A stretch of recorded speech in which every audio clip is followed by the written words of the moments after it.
Good morning everyone. My name is Tanushri Dalai from Civil Engineering branch, and today I am going to teach you about your Theory 1 paper which name is Structural Mechanics. So in the last class we discussed about strain, types of strain, and then we just initiate the mechanical properties of the material. So you know that every material has its own properties, so by which it can give its behavior during the loading system. So the first properties of material is elasticity. So what do we mean by elasticity? Elasticity means it is a property of material by which it can regain its shape and size or its whole dimension while removing the load from that particular body or the particular material. So if a body is subjected to elastic zone, then we can say if we remove the loading system from that particular body, then that property is known as elasticity. Okay. So next property is plasticity. So what do we mean by plasticity? It is a property which occur in a body after the elastic zone. Okay. So plasticity means it is the converse of elasticity. That means opposite of the elasticity. A material in the elastic state is permanently deformed by the application of load and it has no tendency to recover. Okay. Only in the elastic zone the body can regain its original shape. But in case of plasticity zone, the body cannot be regain its shape and size or its dimension. Okay. So the characteristics of the material by which it undergoes inelastic strains beyond those at the elastic limit is known as your plasticity property of the material. Okay. And plasticity zone is always occur in a body after the elastic zone. Okay. Every type of body, it will first give a elasticity property, then after the elasticity property it will give the plasticity zone or plastic property. Okay. So next one is a ductility. So what do we mean by ductility?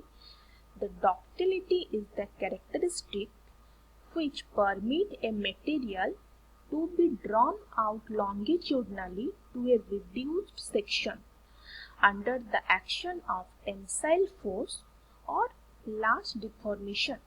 So ductility, it is a property of a material by which it can be a long deformation will be occurred in that kind of material, and after that it gives an indication like crack or any failure. After that this kind of material will fail. Okay. But in case of brittle material it will give a sudden failure, but in case of ductile material, if the material undergo the ductility, then it will give a good sustainable material by which it can undergo a large deformation during the loading system. Okay. So next one is your malleability. So what do we mean by malleability? Malleability is a property of a material which permits the material to be extended in all directions without rupture. A malleable material possesses a high degree of plasticity but not necessarily great strength. Okay. You can take the example of clay. Okay. While you add some water in the clay, then first of all we can give any shape to that kind of clay, okay, then that property is known as your plastic property, okay. But in case of malleability, you can give a shape to the water combined clay, but after some time the strength of the particular material will lose.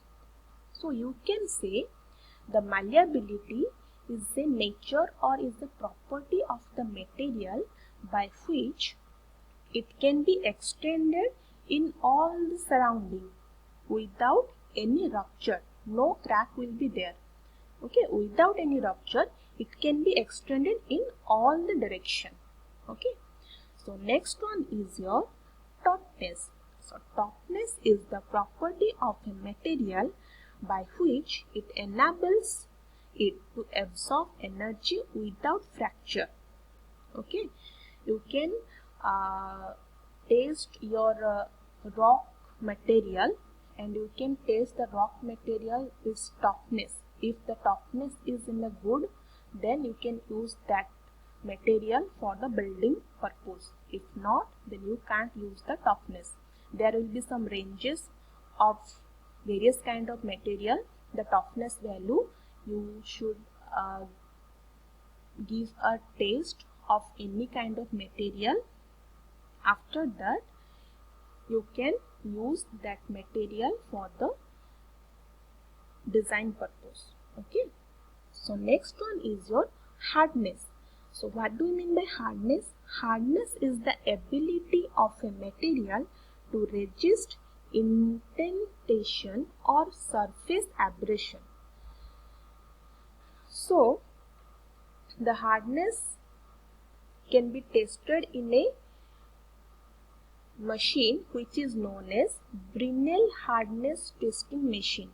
Okay, so it is a machine by which you can analyze the hardness of any material. Okay, it is the ability of the material which can resist the surface abrasion. Okay, so next one is your brittleness. So brittleness, as I said before, brittleness implies the lack of ductility. That means it is totally opposite of the ductility.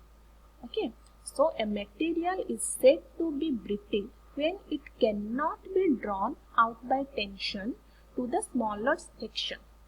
That means whenever you give a load to a brittle material and the material having the brittle property, then it can be easily fell down due to the loading system without any sign or without any indication of failure. Okay, so next one is your rigidity. So rigidity means it refers to the fixed thing. Okay, so it is the property of a structure that it does not bend or flex under an applied force. That means it can't be changed or it can't be modified. Rigidity means it is a fixed type of property. Okay, so the opposite of the rigidity is flexibility, by which you can modify the structure in any shape. But in the rigidity property, a body having a rigidity property, you can't make it bend or flex under external force. Okay, so I want to wind up this class up to this much. In the next class, we will discuss rest of the thing about the chapter 2. So you have to remember all these mechanical properties, because in the semester exam you may ask 2-mark question or 5-mark question regarding the mechanical properties of the material. So it is more important for you. So I hope you all understood well. So thank you so much for this class. We will discuss all these things in the next class. Thank you.